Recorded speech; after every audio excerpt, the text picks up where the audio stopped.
बिस्मिल्लाहिर्रहमानिर्रहीम अस्सलाम वालेकुम। वेलकम टू ज़हरा चैनल पे। कैसे आप सब लोग जहाँ भी रहे खुश रहें, हैप्पी रहें। अल्लाह पाक आपको ढेर सारी खुशी दे। आज बनाऊंगी बहुत ही मज़ेदार सा झटपट तैयार होने वाला सफ़ेद चने का सालन, बिल्कुल ढाबा स्टाइल से जैसे ये बड़े बड़े होटलों में तैयार किया जाता है। तो बहुत ही मुख्तलिफ तरीके से आज मैं बना रही हूँ सफ़ेद चने का सालन। तो शुरू करते हैं अपनी इस मज़ेदार सी रेसिपी को। बिस्मिल्लाहिर्रहमानिर्रहीम। यहाँ मैंने लिए सबसे पहले सफ़ेद चने, इन्हें मैंने डिप करके तकरीबन आधा से पौना घंटा पहले रखा हुआ था पानी में।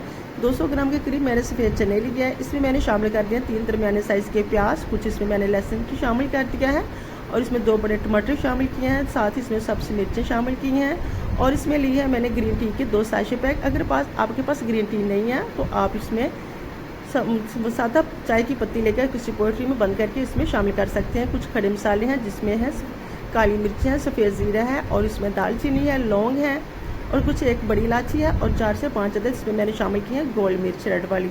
इसमें मैंने 2 लीटर पानी शामिल कर दिया है और उसके ऊपर ढक्कन लगाऊंगी तकरीबन 30 से 35 मिनट के लिए। पहले मैं इसे फुल फ्लेम पे पकने दूंगी, फिर इसकी फ्लेम को मैं लो कर दूंगी। तो मैं तकरीबन इसे मैंने 30 से 35 मिनट के बाद इसकी सीटी को बंद करके मैंने रख लिया था। तो अब मैं आपको दिखाने लगी हूँ। तो देखिए अल्हम्दुलिल्लाह अच्छी तरह से चने जितने भी हैं बिल्कुल टेंडर हो चुके हैं। अब मैं इसे जो मैंने खड़े मसाले शामिल किए थे वो मैं इसे निकाल लेती हूँ।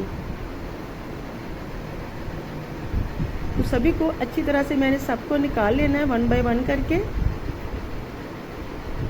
आगे जाकर मैं आपको बताऊंगी कि जो मैं इसे साबुत मसाले शामिल मैंने इसमें क्यों किए थे और फिर इनकी जो बहुत ही मज़ेदार से ये सालन तैयार होता है। और यकीन करें बिल्कुल मुख्तलिफ तरीके से, और अगर आप इस तरीके से चने का सालन बनाएंगे तो यकीन करें आपके घर वाले खुश हो जाएंगे। इतना मज़े का सफ़ेद चने का सालन तैयार होता है इस तरह से। तकरीबन सभी को अच्छी तरीके से मैंने निकाल लिया है। तो इनकी जो पोल्ट्री थी मैं जो साशे पैक है इनको अलहदा कर लेते हैं और बाकी को अच्छी तरह से मैं कर लेती हूँ ग्राइंडर में शामिल और इनका अच्छी तरह से पेस्ट तैयार कर लेते हैं।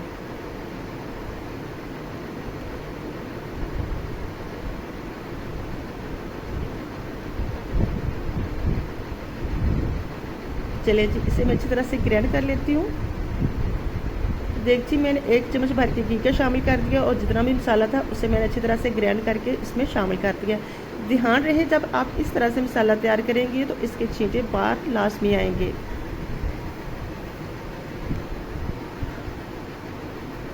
इसमें स्पाइसी शामिल करती हूँ 2 चम्मच की मैंने शामिल किए हैं। आधा चम्मच इसमें मैंने शामिल किया अदरक पाउडर का, हाफ चम्मच इसमें शामिल किया हल्दी का और 1 बड़ा चम्मच इसमें शामिल कर दिया मैंने नमक का।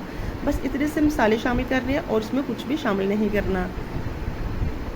इसे मैंने मसाले को तकरीबन भुनाई की है तकरीबन इसकी 10 से 12 मिनट के लिए। फिर इसमें मैंने शामिल कर दिए जो कि मैंने बॉयल करके रखे हुए थे सफ़ेद चने, वो अब मैं फिर से इसकी अच्छी से बुनाई करूँगी। जो कि इसमें थोड़ा बहुत कमी पेशी रहेगी वो पूरी हो जाए, वो अच्छी तरह से चने जो अच्छी तरह से टेंडर हो जाए।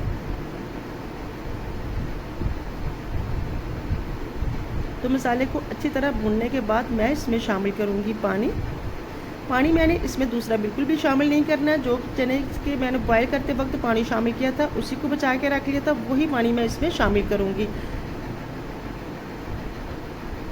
तो 2 लीटर के हिसाब से मैंने पानी शामिल किया था, उसमें से कुछ पहले से ही ख़त्म हो चुका था और जो कुछ बाकी बचा है वो पानी मैंने इसमें शामिल कर दिया। अब मैं इसे पकने दूँगी तकरीबन आधा घंटा के लिए मैंने पकने दिया।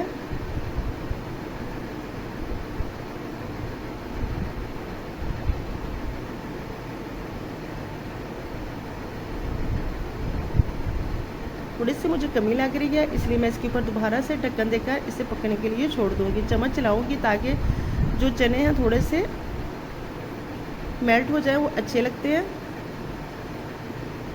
इसे मैंने ढक्कन देने के बाद तकरीबन पकाया है तकरीबन 10 से 15 मिनट के लिए। तब मैंने इसमें गरम मसाला शामिल कर दिया, कुछ इस पर सब्ज़ी मिर्ची शामिल की हैं और धनिया इसमें शामिल करने के बाद इस पर दम भी लगाऊंगी 2 से 3 मिनट के लिए और फिर इसे डिश आउट करते हैं। अल्हम्दुलिल्लाह जिस तरह की मुझे चाहिए थे चने उस तरह की बन के तैयार हो चुकी है। गर्मियों में तंदूर की रोटी के साथ इस तरह की सफ़ेद चने का सालन बहुत ही अच्छा लगता है और दोपहर में बहुत ही मज़ा आता है। तो आपने इस रेसिपी को ज़रूर ट्राई करना है और मुझे भी फीडबैक देना है। अगर रेसिपी अच्छी लगी है तो लाइक कीजिएगा, चैनल पे नए हैं तो चैनल को सब्सक्राइब करने के साथ बेल आइकन को लास्ट में प्रेस किया करें। फ्रेंड्स और फैमिली में मेरी रेसिपी को लास्ट में शेयर किया करें। अपना और अपनी फैमिली का ढेर सारा ख्याल रखिएगा, मुझे भी दुआओं में याद रखना। मिलते हैं नेक्स्ट प्यारी सी रेसिपी के साथ, तब तक के लिए अल्लाह निगहबान।